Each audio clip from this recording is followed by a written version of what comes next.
These are 8 players who are going to boom in fantasy football this year. They're going to go nuclear. They're going to go crazy for your fantasy team. And good news for you, because I'm assuming a lot of your league mates are going to be too scared to draft them. And I just think that that's a mistake. The first guy you need to target is Josh Jacobs. A lot of people are afraid to take him this year because of the train wreck of a year that he's coming off in Vegas. Yes, his rushing metrics were terrible. He didn't look good. He looked like a shell of himself, but he's 26 years old. He's still well within his prime. And his situation last year in Vegas was horrible. From the coaching change to the terrible quarterback play, offensive line couldn't block a thing. The play calling, everything was just a disaster. And the reason why I'm so optimistic is because 2 years ago, he was the rushing champ, 1,600 yards, 12 touchdowns. He's still only 26 years old. He's not cooked. He doesn't have that much tread on his tires. And now he's going to a beautiful situation in Green Bay with an ascending offense, with a soon-to-be superstar quarterback in Jordan Love, a brilliant play caller in Matt LaFleur. Like, this is the perfect spot for him. Marshawn Lloyd, the rookie running back, has either been hurt or he's been fumbling. He's not going to get on the field early. They just lost A.J. Dillon out for the year. He was slated as their RB2, so they have no one in this backfield. Josh Jacobs is going to get a ton of work early and often on a Packers team that's going to be in scoring position.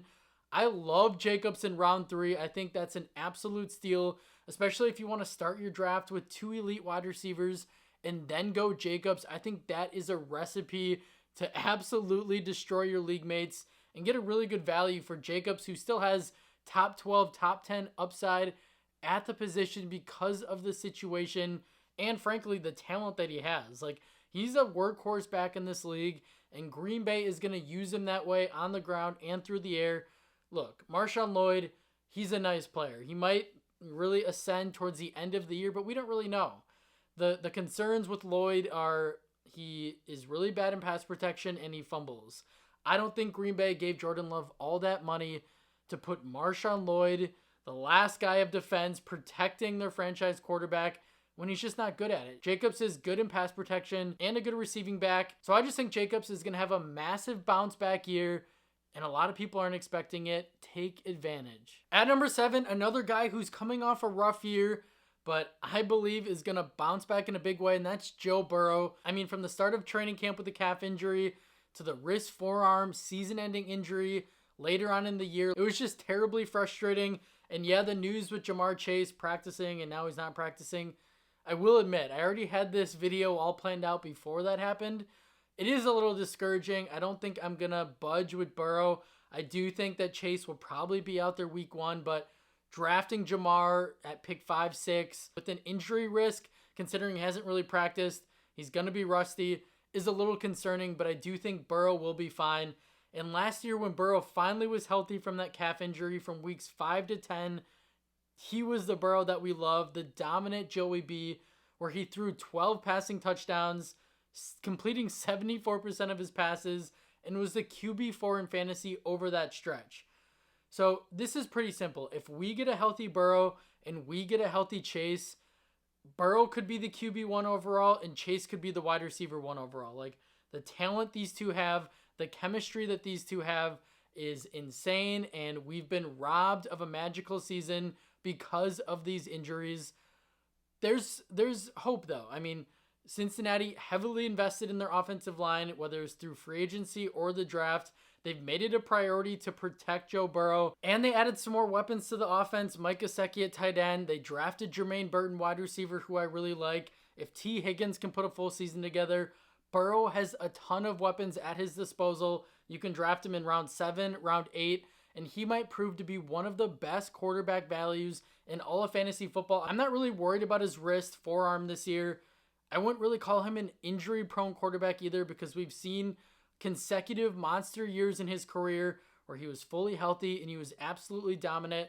I think Burrow is a steal at this cost and is going to drastically outperform his ADP. On to number 6, and it's Terry McLaurin, a guy who has been ultra talented, but has just had terrible quarterbacks. He's just been in bad situations his entire career. Just get this man a quarterback, and that's what the Commanders finally did. Number 2 overall pick, Jaden Daniels, who's a really good all-around QB on the ground, through the air. Yes, Terry does have 4 straight 1,000-yard seasons. I don't think just barely hitting 1,000 yards for a receiver in this day and age, in this pass-happy league, is really that impressive. Like, he's never had 100 receptions in a season.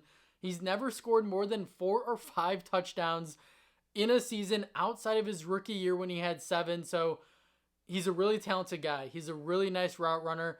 He really is the complete package, but he has been held down by poor situations, poor quarterback play, like we just said. I just don't think that that's going to be the case this year unless Washington somehow gets Brandon Ayuk. I think McLaurin is going to see 130, 140 targets in a new Cliff Kingsbury scheme that likes to throw the ball. Jahan Dotson, now with Philadelphia, like they just signed Noah Brown, but they don't have a lot in the passing game. I just think McLaurin is going to be the alpha in this room, and he's a crazy value in round 7 for a guy who is going to succeed in this new offensive scheme and with Jaden Daniels at the helm. Before we go any further, I put hours of work and research into these videos, and yes, I don't have to, but I do it because I love it. And if I could just ask you guys 2 favors, it would to be subscribe to this channel and like this video. It really goes a long way, but more importantly, I want to help you guys win your league more than anything. And I don't think me just yelling at a camera is enough to get you there. I want you to put your comments down below. I want you to put your questions. I want you to put your roster. Should I pick up this guy? Should I draft this guy? Whatever it is, I answer every single question, and I want to get into the nitty gritty with you. Send me screenshots of your team if you can. Like, I want to help you guys win. So please don't hesitate to reach out in the comment section. At number 5, it's Zay Flowers, another guy who is just flying under the radar, and I just don't understand why. Sure, the splits with and without Mark Andrews aren't great. 11 fantasy points per game with Andrews, 17.4 without, but here's what I'll say to that. When he played with Andrews, it was the beginning of the year. He was a rookie wide receiver trying to figure it out, and then the back half of the year when most rookies improve, Andrews was out. So yeah, he went off, maybe because, partially because there was no Andrews, but I also believe partially because he just got better. He got acclimated into the system. So I think we're going to see an even better version of Flowers this year. Even if Andrews is there, this is such a condensed passing attack in Baltimore that pretty much runs through Flowers and Andrews.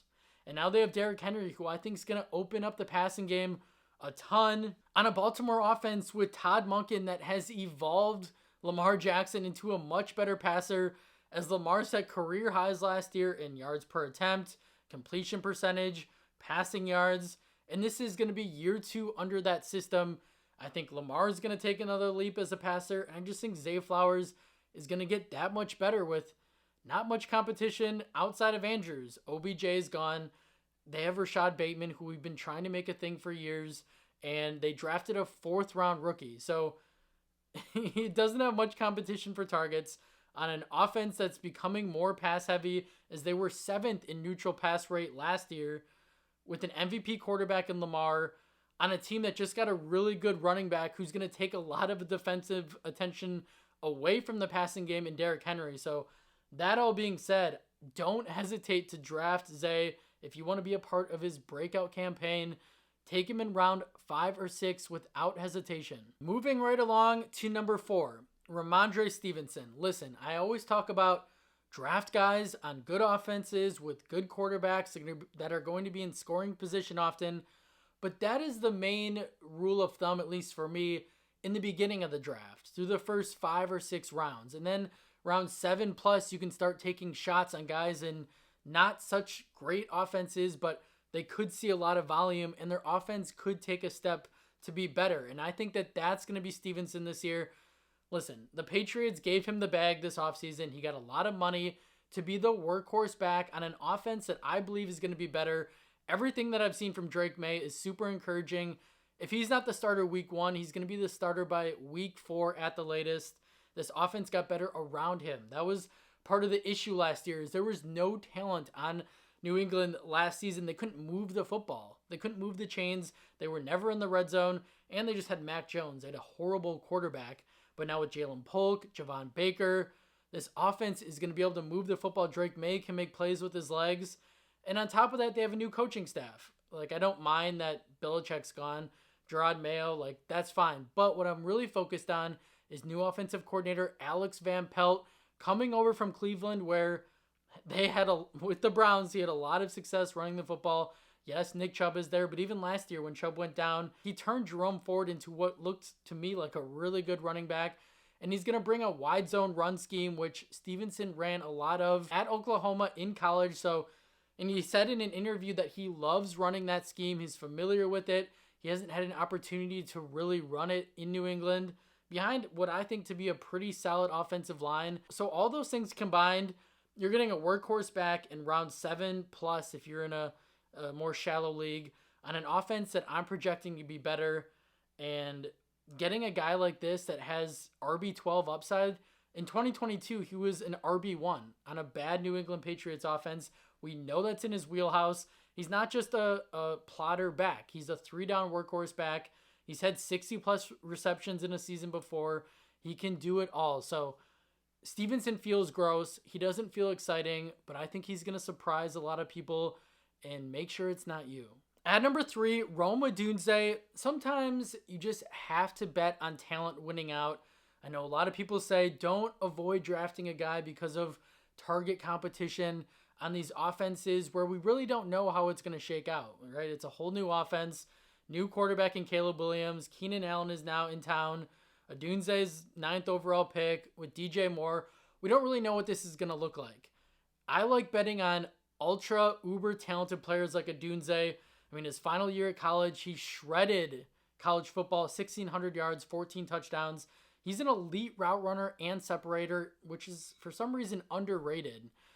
He's more than just a go route wide receiver. He has a big frame, 6'3", 215 pounds, and he's a contested catch machine, something that DJ Moore and Keenan Allen aren't.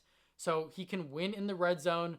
He can go up and get those 50-50 balls, and he has a really good connection with Caleb Williams. And we're betting on a 32-year-old Keenan Allen who hasn't been able to finish each of his last 2 seasons. He's known to be injury prone, and he's 32 years old. Like, he's most likely going to take a step back. I just don't see a world where Odunze is not involved early and often. Shade Waldron is the new offensive coordinator, which gives me a little pause because he didn't know how to utilize JSN in Seattle last year, but I think Odunze is a different breed. I think Waldron would be very foolish to not use their new shiny toy immediately. All in all, this is a guy you can get in round 6, round 7, which feels a little steep, but looking at the other wide receivers going around him, if you can't get Rashee Rice, I would absolutely go Odunze, who's a guy that, let's say Keenan Allen goes down, or let's just say Odunze is just better than Keenan Allen at this point. It would not shock me at all.